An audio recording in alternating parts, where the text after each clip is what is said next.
बिल्कुल बिल्कुल आएंगे आपके पास। और चलिए एक बार रुक कर लेते हैं झारखंड का भी, क्योंकि झारखंड में भी आज दूसरे चरण के मतदान हो रहे हैं और ऐसे में वहां से अपडेट लेना भी काफी महत्वपूर्ण है। और जिस तरीके से वहां पर घुसपैठ का मुद्दा रहा, आदिवासियों का मुद्दा रहा, ऐसे में काफी ऐसे मुद्दे थे जो जनता के बीच में भी प्रमुखता के साथ उठाए गए। रितेश तुम्हारे साथ जुड़े हुए हैं।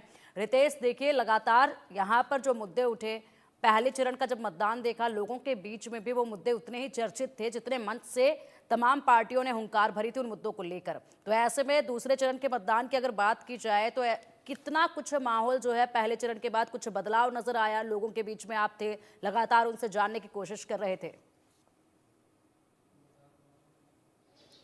अब बिल्कुल देखिए कि दूसरे चरण में अगर बात करें तो दूसरे चरण में 81 में 38 सीटें बाकी हैं और ये 38 सीटें सत्ता का रास्ता बनाती हैं, क्योंकि संथाल के 18 सीटें जो हैं वो अगर संथाल में आपका दबदबा है तो फिर आपको सत्ता की चाबी मिल जाती है। और यही कारण है कि चाहे वो इंडिया अलायंस हो, वो एनडीए अलायंस हो, उसने तमाम तरह की अपनी ताकतें झोंक दी। आप देखिए कि प्रधानमंत्री नरेंद्र मोदी की बैक टू बैक 6 सभाएं, रोड शो, अमित शाह की कितनी सभाएं, इसके अलावा अगर बात करें राहुल गांधी लगातार आ रहे थे, इसके अलावा अगर बात करें मल्लिकार्जुन खड़गे से लेकर हेमंत सोरेन की 100 सभाएं, कल्पना सोरेन ने पूरा चुनावी कमान है उसे संभाल रखा था। तो इसी बात से आप अंदाजा लगा सकती हैं कि ये जो बाकी की 38 सीटें बची हुई हैं ये कितनी महत्वपूर्ण है, चाहे वो इंडिया अलायंस हो या एनडीए हो। अगर 2019 की बात करें तो 2019 में जो ये इलाका है संथाल इलाका, वहां पर बीजेपी की पकड़ जो है वो ढीली हुई थी और यही कारण रहा कि बीजेपी सत्ता तक नहीं पहुंच सकी और यहां पर जेएमएम ने सरकार बनाई और 5 साल बखूबी सरकार को सफलतापूर्वक उसने चलाया भी। अब बीजेपी की कोशिश है कि कैसे भी करके संथाल में वो डेंट करे, क्योंकि संथाल में 18 सीटें हैं जो काफी महत्वपूर्ण है और इन 18 सीटों पर जेएमएम और इंडिया अलायंस का दबदबा है।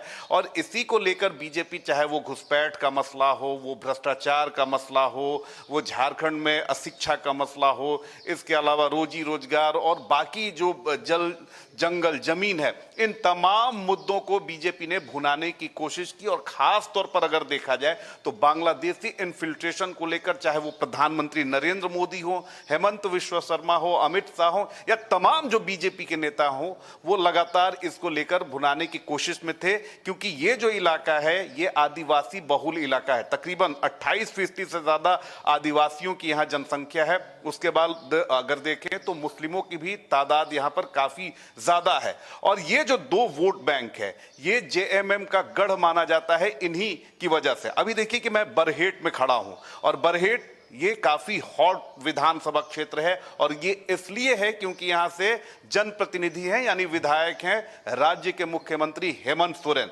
2014 में भी उनकी जीत हुई, 2019 में भी उनकी जीत हुई और तीसरी टर्म वो यहां से फिर से चुनावी अखाड़े में है। और इस सीट की अगर बात कर लें तो 1990 से लेकर अब तक 2024 ये होने जा रहा है।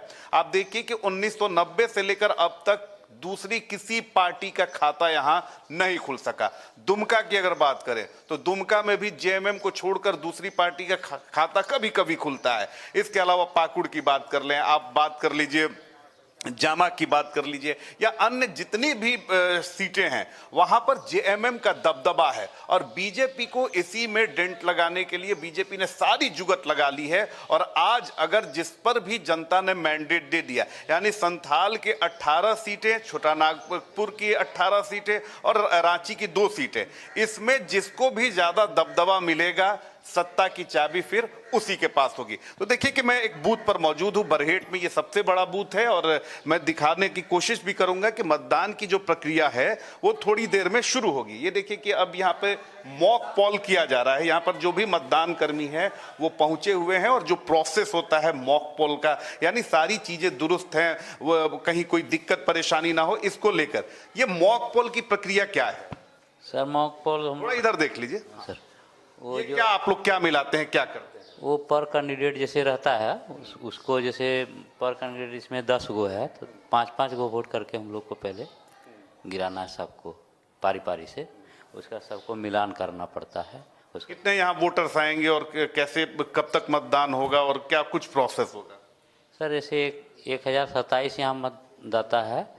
प्रोसेस हम लोग अपना जैसे जो करना है, जैसे हम P2 हैं हमको जो काम है वो तो हमको करके देना है, स्लिप बढ़ाना है, उसके बाद P3 के पास आएगा, वो जो है सो अपना। तो देखिए पिंकी, ये प्रोसेस जो है वो शुरू हो चुकी है और 7 बजे से मतदान शुरू होगा।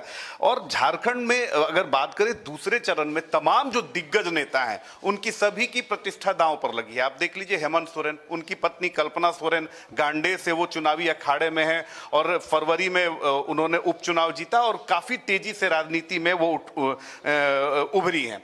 इसके अलावा अगर हम बात कर लेते हैं तो पूर्व जो मुख्यमंत्री हैं बाबूलाल मरांडी, वो भी चुनावी अखाड़े में हैं। झारखंड के जो विधानसभा अध्यक्ष हैं, नेता प्रतिपक्ष हैं, कई सारे जो मंत्री हैं, ये तमाम लोगों की प्रतिष्ठा दांव पर लगी हुई है और एक एक सीट, दूसरे चरण की एक एक सीट बेहद महत्वपूर्ण है और तमाम सीटों पर जो भी मुद्दे हैं वो तो हावी हैं ही, लेकिन स्थानीय मुद्दे भी हावी हैं। जैसे कि बरहेट की ही अगर बात कर लें तो इस बार हमने लोगों से बात की, कई सारे लोगों ने कहा कि चलिए हमारे जनप्रतिनिधि मुख्यमंत्री हैं, लेकिन इसके अलावा अगर बात करें तो इस इलाके में जो डेवलपमेंट होनी चाहिए उस तरह से डेवलपमेंट नहीं हुआ। तो ये सारे जो फैक्टर्स हैं, चाहे बटोगे तो कटोगे, इसके अलावा एक रहोगे तो सेफ रहोगे, ये तमाम मुद्दे राज्य स्तर पर तो हावी हैं ही, लेकिन इस बार चुनाव में हम ये भी देख रहे हैं कि ग्राउंड जीरो पर जो मुद्दे हैं वो भी हावी है। यानी विकास को लेकर कहीं ना कहीं लोगों के मन में एक अकुलाहट है, एक बेचैनी है कि झारखंड को बटे हुए 24 साल हो चुके हैं, लेकिन 24 सालों में झारखंड का जो डेवलपमेंट होना चाहिए वो नहीं हो सका। और यही कारण है कि नेताओं ने अपनी पूरी ताकत झोंक दी है। आप हिंदुत्व के मुद्दे पर आ रहे हैं, आप भ्रष्टाचार के मुद्दे पर आ रहे हैं, आप दूसरी पार्टियों पर आरोप प्रत्यारोप कर रहे हैं, लेकिन सबसे जो चुनौती है राजनीतिक दलों के लिए, नेताओं के लिए, वो हमने ये देखी है कि ग्राउंड जीरो पर अभी भी जो मूलभूत समस्याएं होती हैं वही चुनावी मुद्दे हैं और ये जो है ये सभी राजनीतिक जो पार्टियां हैं उनके गले की फांस बनने वाली है। जी बिल्कुल बिल्कुल। और जिस तरीके से आपने अभी बताई तमाम जानकारियां, तैयारियां भी आपने रितेश यहाँ पर दिखाई, जिस तरीके से आप अभी मौजूद हैं यहाँ पर पोलिंग बूथ पर, और ऐसे में जहाँ पर आप हैं, हेमंत सोरेन यहाँ पर पहुंचेंगे बरहेट से, रविंद्रनाथ महतो, बाबूलाल मरांडी, मथुरा महतो, बसंत सोरेन, अमर बावरी, ये सब के सब वो चेहरे हैं जिनकी आज प्राण प्रतिष्ठा जो है इस चुनावी मैदान में दांव पर लगी हुई है और जे तोड़ मेहनत जो है तमाम दिग्गजों ने की है चुनाव प्रचार के दौरान। और अब जो है इनकी किस्मत आज मत पैटी में कैद हो जाएगी। इसी के साथ आप चलिए एक बार फिर से रुक कर लेते हैं बांद्रा का, जहां से हमारे सहयोगी डेरेल हमारे साथ जुड़े हुए हैं। डेरेल, देखिए अब महज आधे घंटे का वक्त है और मतदान प्रक्रिया जो है वो शुरू हो जाएगी। तैयारियां तमाम की जा चुकी हैं और जितना कोशिश हो सकती थी लोगों को रिझाने की, मतदाताओं को रिझाने की, वो पूरी हो चुकी है। ऐसे में जिस तरीके से राजनीति गरमाई है, सबसे बड़ी बात ये कि जब हरियाणा में विधानसभा चुनाव हुए तो वहां पर माहौल कुछ और देखा गया, लेकिन परिणाम कुछ और आए और उसके बाद वो एक बड़ा एग्जाम्पल सेट हुआ पूरे देश में चुनाव को लेकर। ऐसे में क्या तस्वीरें यहां पर भी कुछ ऐसे नजर आ सकती हैं क्या? क्योंकि एग्जिट पोल तो लगातार तस्वीरें साफ नहीं हो पा रही थी उस वक्त पर, और ऐसे में यहाँ की तस्वीरें बताइए जरा। देखिए, महाराष्ट्र में दोनों जो गठबंधन है, महायुति और महाविकास आघाड़ी, दोनों गठबंधन जो है वो वापस फिर एक बार सत्ता में आने की कोशिश कर रहे हैं और दोनों गठबंधन ने अपनी पूरी तैयारी जो है वो कर ली है। लेकिन अभी महाराष्ट्र की जनता किसके साथ होगी ये देखना अहम होगा, क्योंकि दोनों गठबंधन ने अपने जो मैनिफेस्टो जब लॉन्च किए तो अनेक जो है वादे जो है वो लोगों से किए हैं। फिलहाल मैं बांद्रा ईस्ट में मौजूद हूँ और हम देख सकते हैं कुछ ही देर में जो है वहाँ यहाँ पर जो है वोटिंग की प्रक्रिया जो है वो शुरू होने वाली है। सुबह 7 बजे से यहाँ जो वोटिंग की प्रक्रिया वो शुरू होगी और हम देख सकते हैं पुलिस के कर्मचारी जो है वह यहाँ पोलिंग बूथ पर जो है पहुँच गए हैं।